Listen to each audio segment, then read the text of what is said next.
กับทักทายสบายดีพี่น้องสู่ผู้สู่คนยินดีต้อนรับเข้าสู่สองบาวตะชาแนลมาเมื่อนี้ก็สิพาพี่น้องมาเบิ่งการตีผางของบาวตะเนาะก็ตีแล้วดอกพี่น้อง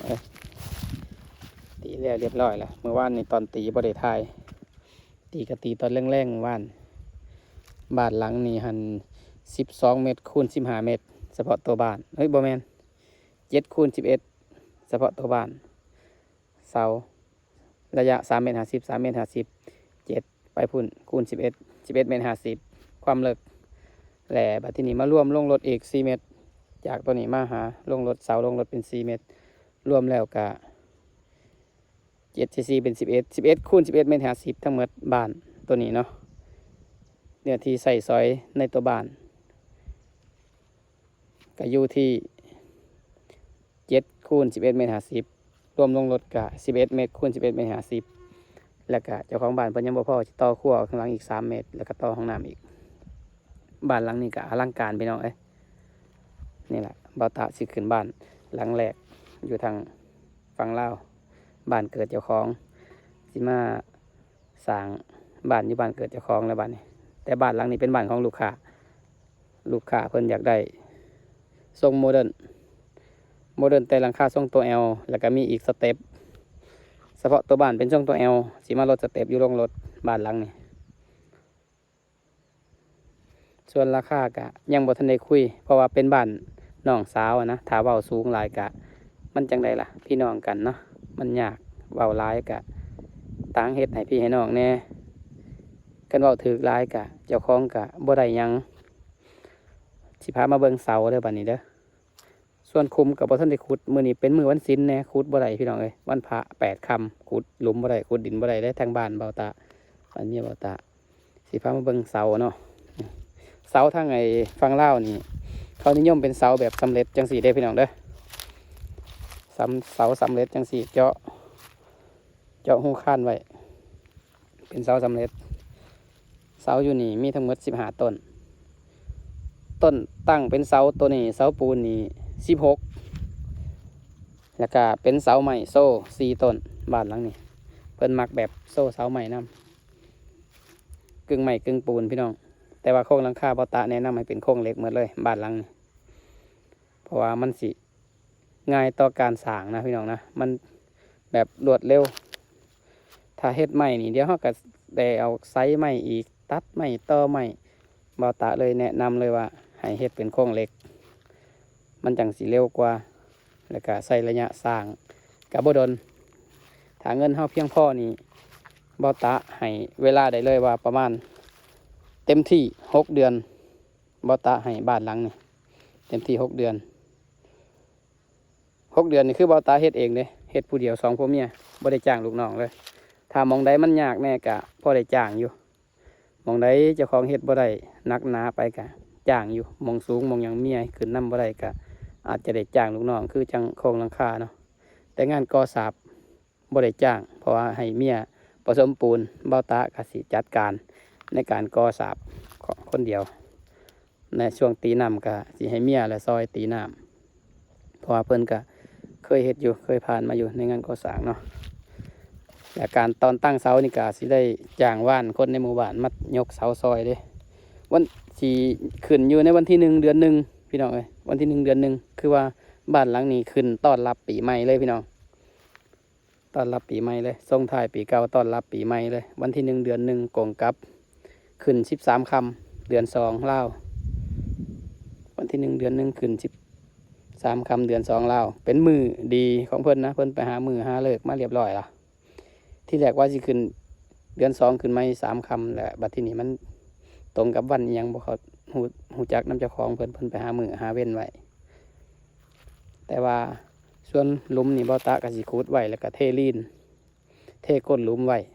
ฮอดมือยกก็จังสิได้ยกง่ายพี่น้องนี่ล่ะ ในมาทดสอบลองเบิ่งหลังนี้ก่อนถ้าเกิดเฮาเฮ็ดดีก็อาจจะมีหลังอีกต่อไปพี่น้องแต่ว่างานเย็กงานย่อยก็มีอยู่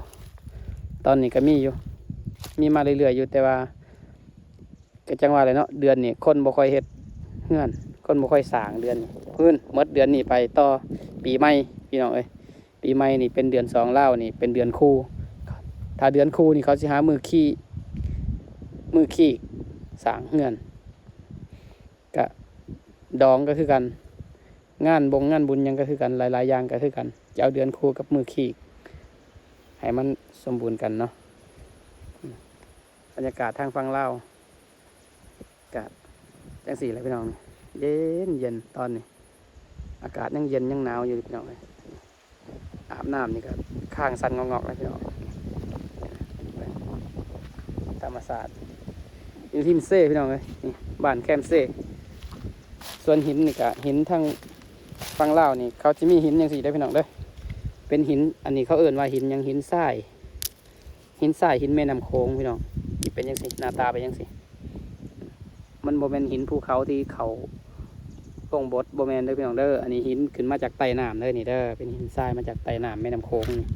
ก่อนมีทางหน่อยและใหญ่มีหมดเลยส่วนทรายเนาะส่วนทรายก็เป็นทรายเซ่บ้านเฮาบริสุทธิ์ทรายนี่บริสุทธิ์พี่น้องเอ้ยนี่ทรายนี่เป็นทรายเซ่เด้บริสุทธิ์ทรายละเอียดแห้งทรายแต่อยากเฮ็ดยากหน่อยนึงมันเป็นทรายแบบทรายถมเหมือนหน้าพี่น้องทางฝั่งไทยเขาชื่อทรายถมทรายดูดทรายถมแต่ว่าทางฝั่งลาวนี่ถ้าสิใส่ทรายแบบนี้ถ้าอยู่แคมป์ของกับใส่ทรายของกับเกรดจะดีกว่านี้น้อยนึงแต่ตัวนี้เขาใส่เป็นทรายเซ่ทรายห่วยทรายเซ่แต่ก็ได้คือกันพี่น้องประหยัดงบลงได้หลายเลยเด้เฉพาะทรายนี่ประหยัดได้หลายเลยบริสุทธิ์ซื้อไปปูนกับหินกับเหล็กนี่ได้ซื้อแน่นอนทรายนี่บริสุทธิ์เอายูเซ่นี่แหละทรายแต่ว่ามันมีหมองลงอยู่หมองเดียวเขาจะเอารถไถลงไปแก่ทั้งเทิงห่วยห้องคลองบึงอันนี้ไม่นำเซ่ยำพอดนะพี่น้องเลยเดี๋ยวสิพาไปเบิ่งขัวขามเซ่ด้วยพี่น้องเด้อสะพานขามมันจะเป็นสะพานแบบสายสลิงสะพานแขวนพี่น้องท่านใดอาจว่าท่านเคยเห็นกันเดี๋ยวสิไปถ่ายให้เบิ่งอันนี้เป็นสถานที่หาอาหารเจ้าของเก่าเพิ่นขายกับขายให้พี่ให้น้องคือเก่าเอ้ยกบขายให้น้องกลางน้องสาวกลางกะส่วนหลานสาวก็สิมาดำเนินธุรกิจต่อขายเครื่องอยู่นี่แต่ว่าบ่ท่านได้เปิดขายตอนนี้เพราะว่าเจ้าของเพิ่นยังไปออกลูกอยู่ไปคลอดลูกอยู่พุ่นละห้องหมอแขวงสวรรณเขตบ่ท่านได้ออกอยู่ถ้าออกลูกแล้วก็เพิ่นสิมาขายเครื่องขายของอยู่นี่สิเป็นขายกะสิเป็นยังส้มตำน้ำกาแฟนมไปสั่นหลายพี่น้องเลยนี่สถานที่นี่เหมาะกับถนนหนทางทั้งนั้นสิขึ้นขัวส่วนทั้งนี้สิเขาเมืองเลยนี่เขาเมือง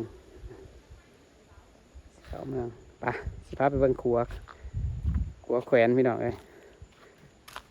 บ้านก็เอิ้นขัวอูเพราะว่ามันไกวคืออูเด้สถานที่เหมาะพี่น้องเลยกับการค้าขายเฉพาะเซ่ตัวนี้นะเดี๋ยวจะพามาเบิ่งเซ่ตัวนี้แม่น้ำมันจะทางลงมาแต่ทางบนเลยลงมาจากข้างบนเลยพุ่งมาใส่นี่ตอนนี้บ่าวตาจะมานอนอยู่นี่มานอนบ่าวตาแล้วนี่จะพามาเบิ่งสะพานหรือขัวตอนนี้รู้สึกว่ามีรถมาเลยพี่น้องรู้สึกว่ามีรถมาคือว่าได้ยินเสียงรถมาสะพานต้นแขวนเลยได้พี่น้องนี่เสาเป็นเสาเหล็กคู่2 ต้นฟังพุ่นกับเสาเหล็กคู่2 ต้นส่วนข้างบนจะเป็นสายสลิงที่ใหญ่เลยพี่น้องซ้ำแขนนี่แหละสายสลิงโหนหอดพุ่นเลยเดี๋ยวปตาสิพายางขึ้นลองเบิ่งเด้อย่างขึ้นมันจิกไวคืออูเขาเลยเอิ้นว่าขัวอูนี่พี่น้องส่วนปลายมองนี้จะเป็นรถพวกรถไถนาได้ไปได้รถไถนาเดินตามนี่ไปได้หมดเลยแถวนี้ขึ้นมาเบิ่งวิวเซ่อันนี้เซ่ทางใต้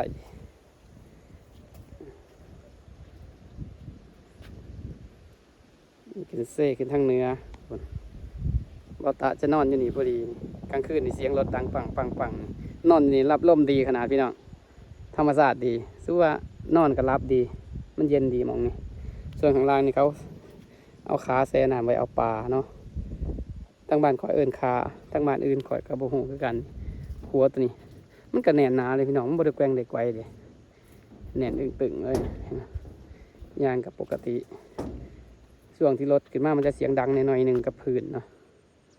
มันก็ดังปกติละพื้นนะสะพานตรงนี้ถือว่าโอเคพี่น้องเลย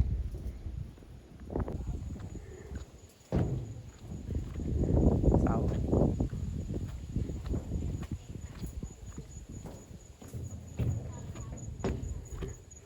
ธรรมศาสตร์ชมวิวยามมื้อแรกโอ้อันนี้เป็นสวนมันต้นเขาเบิ่งหัวบ้านก่อนเขาจะเฮ็ดหัวลวดหนามจังซี่คันบ่เฮ็ดจังซี่งัวควายเขาไปกินยอดมันหมดเลยพี่น้องเอ้ยนี่เขาเฮ็ดจังซี่เลย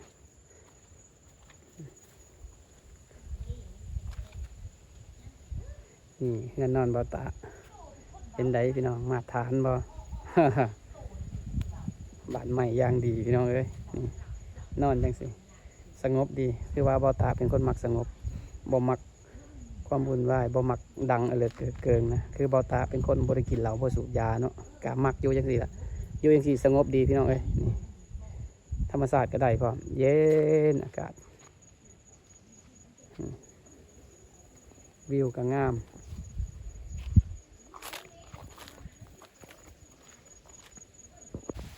อ๋อธรรมศาสตร์ยามแรงพี่น้องเบิ่งแม่น้ำลำห้วยลำเซ่